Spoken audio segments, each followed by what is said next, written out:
Hello बच्चों, कैसे हैं? Good morning, good afternoon, good evening, good night, जब भी आप देख रहे हो उसके लिए। कल मैं वीडियो नहीं बना पाया था, थोड़ा मौसम गड़बड़ वगैरह था लेकिन आज फिर से मैं वीडियो स्टार्ट कर रहा हूँ। और इस समय का जो वीडियो है वो इनकम टैक्स के संबंध में। इनकम टैक्स में आपने 2 अध्याय पढ़ा, पहला इंट्रोडक्शन और दूसरा इम्पोर्टेंट डेफिनेशन। आज का तीसरा अध्याय शुरू होता है एग्रीकल्चर इनकम।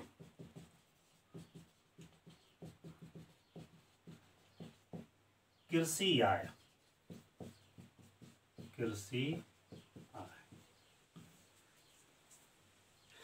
इम्पोर्टेंट ये तीसरा चैप्टर है आपका इनकम टैक्स का, एग्रीकल्चर इनकम। इसमें हम जानेंगे कि एग्रीकल्चर इनकम होता क्या। एग्रीकल्चर इनकम का उल्लेख आयकर अधिनियम 1961 की धारा 21E में कही गई है। मतलब इसका उल्लेख कहाँ किया गया है? 21E में कहा गया। क्या कहा गया कि एग्रीकल्चर इनकम किसे कहा जाता है? पहला कि ऐसी भूमि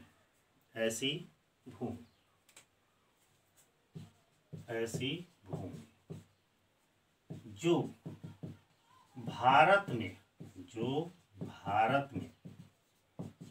स्थित हो। ऐसी भूमि जो भारत में स्थित हो, उस पर सभी प्रकार की कृषि क्रियाएं की जाती, जैसे जुताई, बुआई, निराई, गुड़ाई, खाद, बीज, हल, बैल, ट्रैक्टर तथा फसल जब तैयार हो उसे काट कर बाजार में बेचने योग्य बनाया जाता हो और उसको बेचने से जो आय प्राप्त होती है वही हमारी एग्रीकल्चर इनकम होती है। एग्रीकल्चर इनकम क्या होता है? भूमि भारत में स्थित होना चाहिए। एक और चीज ध्यान दीजिएगा, भूमि भारत में हो लेकिन उस भूमि पर उसका अधिकार हो और उस पर समस्त प्रकार की कृषि क्रियाएं की जाती है। आप तो जानते ही हैं कि कृषि क्रिया का मतलब क्या होता है। कृषि क्रिया में जो भी क्रियाएं हैं, जैसे लिखे हैं अभी, जुताई, बुआई, निराई, गुड़ाई, खाद, बीज, हल, बैल, ट्रैक्टर, और फसल तैयार हो जाए तो उसे काट कर बाजार में बेचने योग्य बनाया जाए और उसके बाद जो आय प्राप्त होती है वही हमारी एग्रीकल्चर इनकम कहलाती है। ठीक है ना? इसमें एग्रीकल्चर इनकम के लिए ये भी जानना जरूरी है कि एग्रीकल्चर इनकम जिस भूमि से होती है वो भूमि कैसा होना चाहिए। उसमें ये भी है कि वह भूमि जिसकी आबादी, भूमि जहां पर आबादी 10,000 से अधिक न हो तथा नगर पालिका या कंटेनमेंट बोर्ड से 8 किलोमीटर की परिधि के अंदर हो तो ऐसी भूमि कृषि भूमि नहीं कहलाती। इसके बाहर की जो होती है भूमि वह कृषि भूमि कहलाती है। कृषि भूमि का मतलब है कि ऐसी भूमि जहाँ पर आबादी 10,000 से अधिक न हो तो कृषि भूमि होगी, या नगर पालिका क्षेत्र के 8 किलोमीटर के अंदर न हो, उसके बाहर हो तो वो कृषि भूमि की श्रेणी में शामिल किया जाता है। तो यही है हमारा कृषि। चलिए आगे बढ़ते हैं।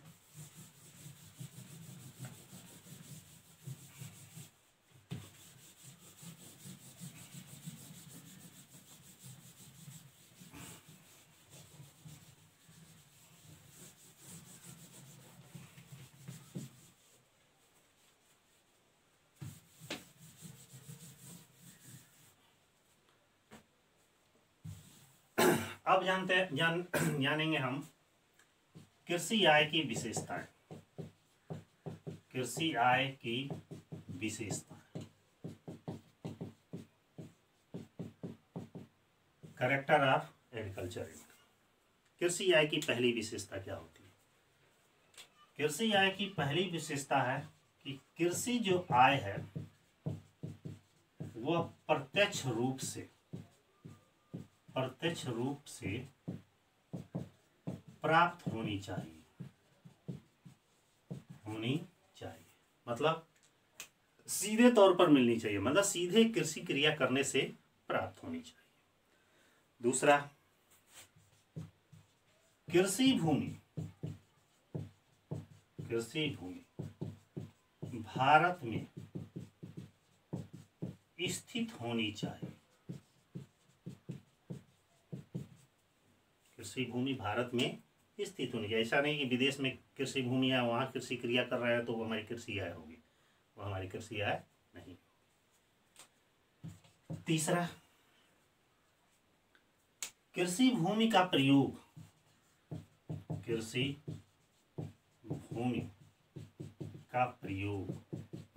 किस कार्य के लिए होना चाहिए?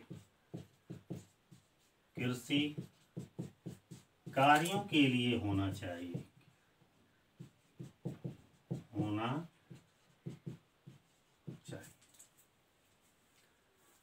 कृषि यदि भूमि है तो उस पर कृषि का ही कार्य करे, जैसे जुताई, निराई, गुड़ाई, बुआई, सिंचाई वगैरह वगैरह जो भी है। चौथा, इसकी विशेषता क्या है? कृषि भूमि पर जो हम प्रयोगकर्ता का मतलब है कि जो कृषि भूमि का उपयोग करता है उसका व्यक्तिगत हित होना चाहिए।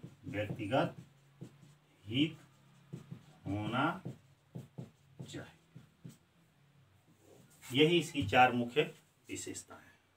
क्या विशेषता है? कृषि आय प्रत्यक्ष रूप से प्राप्त होनी चाहिए, कृषि भूमि भारत में स्थित होनी चाहिए, कृषि भूमि का प्रयोग कृषि कार्यों के लिए होना चाहिए और कृषि भूमि पर प्रयोगकर्ता का उसका व्यक्तिगत ही होना चाहिए। तो अभी आप लोग जाने क्या नाम है, कृषि आय किसे कहते हैं, कृषि आय की विशेषता क्या है। थोड़ा कृषि आय के कुछ एग्जाम्पल समझ लीजिए। कृषि आय की एग्जाम्पल क्या है? कृषि क्रिया करने से, कृषि के मतलब फसलों से आय, ये भी हमारी कृषि आय की श्रेणी में शामिल किया जाता है। अगला, नर्सरी के पौधों से आय। नर्सरी के पौधों से आय, जैसे जाने होंगे कि आम, लीची, कटहल, सागौन, इस सब के प्लांट नर्सरी लगाए जाते हैं। नर्सरी का मतलब जगह जगह देखे होंगे छोटे छोटे प्लांट मिलते हैं, तो वह जो कारोबार करते हैं वो भी कृषि क्रिया कहलाती है, अर्थात कृषि क्रिया से आय कहलाती है। अगला है पौधे व फूलों से आय। देखे होंगे फूलों की खेती होती है, पौधों की खेती होती है, उससे भी जो आय प्राप्त होती है वो भी कृषि आय कहलाती है। अगला, कृषि भूमि को किराए पर देने से आय। किराए पर देने से आय, यदि कोई कृषि भूमि है उसको हम किराए पर दे रहे हैं, उससे जो हमारी इनकम प्राप्त हो रही है वो भी हमारी कृषि आय कहलाती है। ठीक इसी तरह कृषि भूमि को पट्टे पर देने से आय। देखे होंगे किसी कृषि भूमि को कुछ वर्षों के लिए पट्टे पर, लीज पर दे दिया जाता है, तो जो लीज पर देता है उसको जो इनकम प्राप्त होती है वो भी कृषि आय कहलाती है। तो ऐसे ऐसे बहुत सारे एग्जाम्पल हैं, इसे आप लोग समझ लीजिएगा। फिर हम आगे बढ़ते हैं। कुछ एग्जाम्पल ऐसे भी हैं कि किस प्रकार की आय को कृषि आय की श्रेणी में शामिल नहीं किया जाता। जैसे देखते होंगे कि स्वतः कुछ पौधे उग जाते हैं, जैसे आम के पेड़ पौधे या अन्य चीज, उग आते हैं तो उससे जो फल या लकड़ी या वृक्ष से जो भी प्राप्त होता है वो कृषि आय नहीं कहलाता। भेड़ पालन, मुर्गी पालन, बकरी पालन, मछली पालन इससे जो आय प्राप्त होती है भी कृषि आय शामिल नहीं किया जाता, कृषि आय नहीं माना जाता। ठीक इसी प्रकार किसी साहूकार द्वारा कृषि भूमि को गिरवी रखा गया है तो भी कृषि आय की श्रेणी में नहीं है। किसी खड़ी फसल को बाजार में यदि बेच दिया जाता है तो भी कृषि आय नहीं।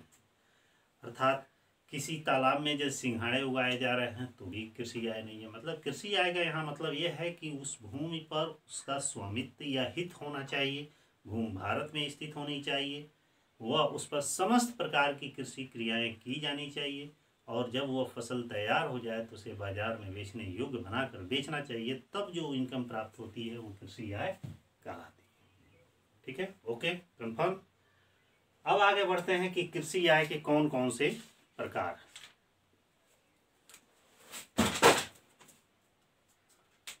थोड़ा एक सेकंड।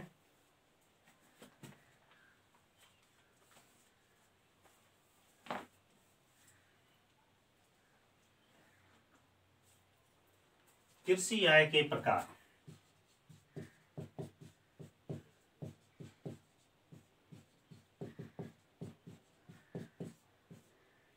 कृषि आय कितने प्रकार की होगी?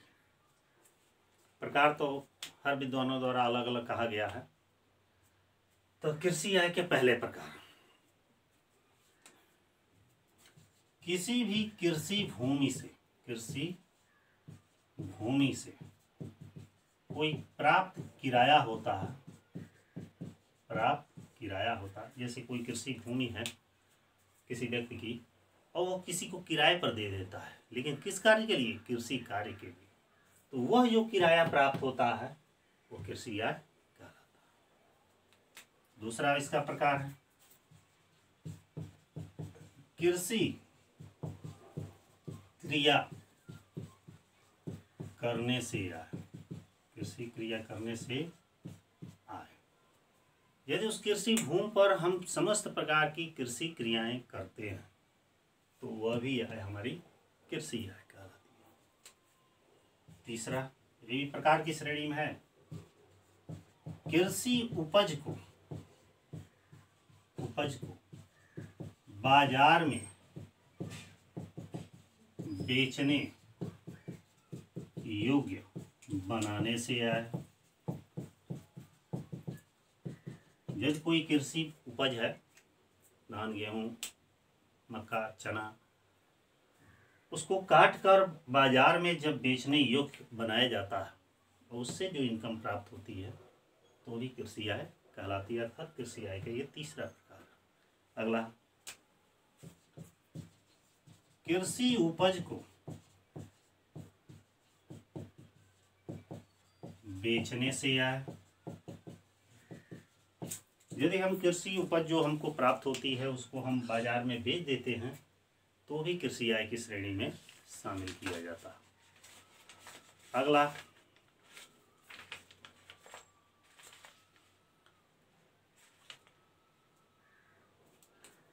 फार्म हाउस से आय। फार्म हाउस से आय। फार्म हाउस तो आप लोग समझते ही होंगे, कोई किसी विशेष फसल के संबंध में छोटे छोटे अनुसंधान केंद्र बनाए जाते हैं जहाँ पे उसकी उन्नत किस्म की प्रजातियां विकसित की जाती हैं, उसे फार्म हाउस कहा जाता है। ऐसे फार्म हाउस से यदि आय प्राप्त होती है तो भी कृषि आय कहलाती है। अगला, पौधे व बीज से आय। पौधे व बीज से आय, कृषि कार्यों के लिए पौधों की भी आवश्यकता होती है, या पौधों की आवश्यकता नहीं होती है वहाँ बीजों की भी आवश्यकता होती है। तो इन पौधों और बीजों से यदि कोई आय प्राप्त होती है, धन प्राप्त होता है बेचने से, तो भी कृषि आय के श्रेणी में शामिल किया जाता है। इस तरह यह टॉपिक आपका कृषि आय का आज समाप्त हुआ। अब इसके बाद से हम एक छोटा सा एग्जाम्पल जानना चाहेंगे कि कृषि आय की गणना कैसे हम करते हैं, कैसे हमको पता चलेगा कि हमारी कृषि आय है। जैसे कि छोटा सा एग्जांपल मैं दे रहा हूं, कृषि आय की गणना। वैसे तो इसका प्रोसेस काफ़ी लंबा है, ये अगले वीडियो में हम बताएंगे, लेकिन चूंकि कृषि आय का जो ये टॉपिक चला है तो इस पर हम जान जाए कि कृषि आय की गणना कैसे की जाती। जैसे कि मान लीजिए आप हैं, आप मान लीजिए एक राम व्यक्ति, और यह राम जो है वो एक किसान है। क्या है? किसान। उसके पास कुछ जमीनें हैं, उस जमीनों को कृषि कार्य के लिए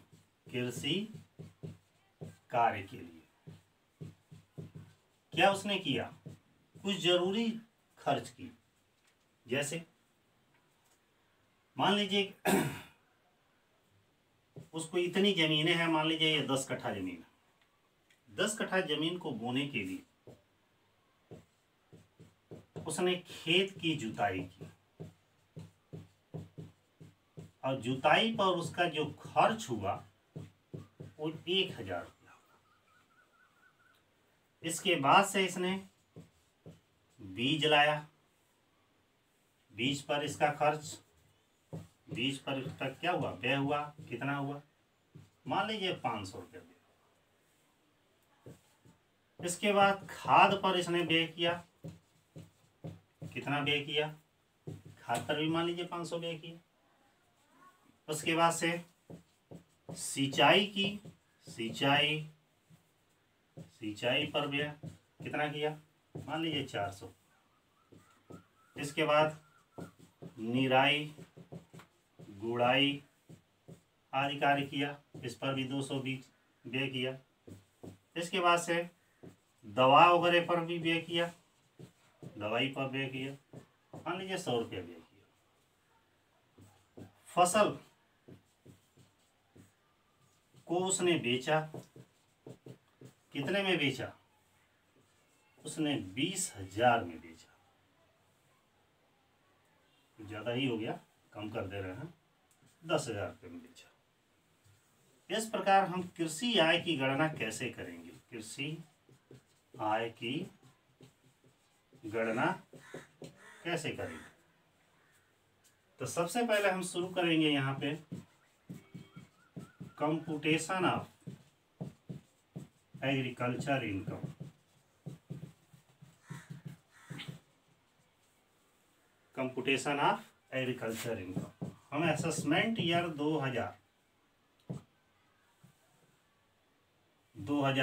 अब चूंकि ये असेसमेंट ईयर 1 अप्रैल से स्टार्ट हो गया है, 1 अप्रैल 2020, तो हमारा असेसमेंट ईयर शुरू होगा 1 अप्रैल 2020 से 2021।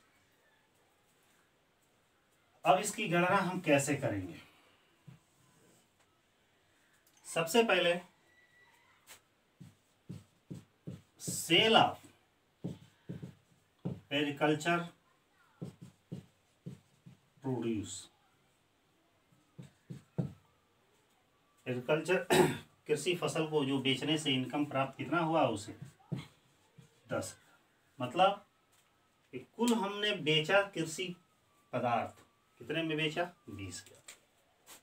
अब इसमें से हम घटा देंगे वे सारे चीज जो इस कृषि कार्य करने में व्यय हुए। जैसे खेत की जुताई,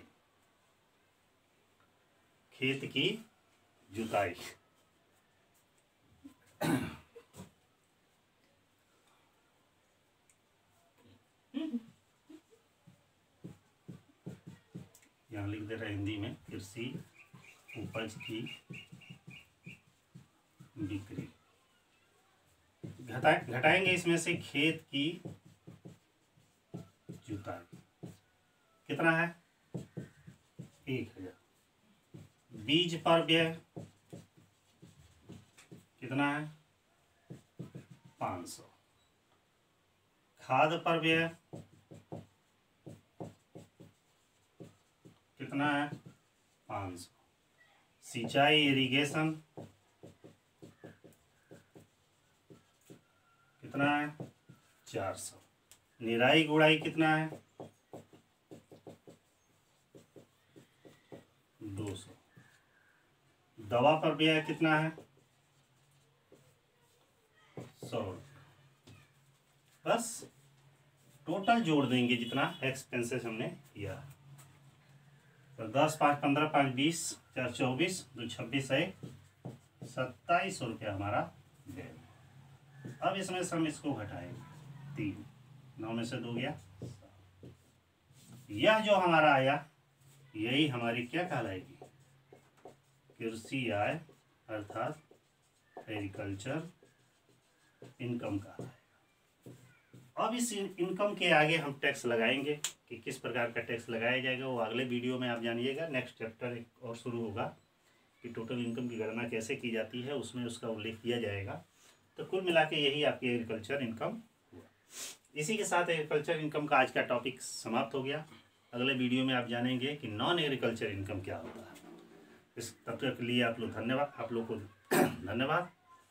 और हम फिर अगले वीडियो में मिलते हैं जल्द ही। हमारे वीडियो को इसी तरह लाइक और सब्सक्राइब करते रहिए, शेयर करते रहिए, पढ़ते रहिए, ताकि हम आप लोग को नए नए वीडियो लाते रहें। धन्यवाद।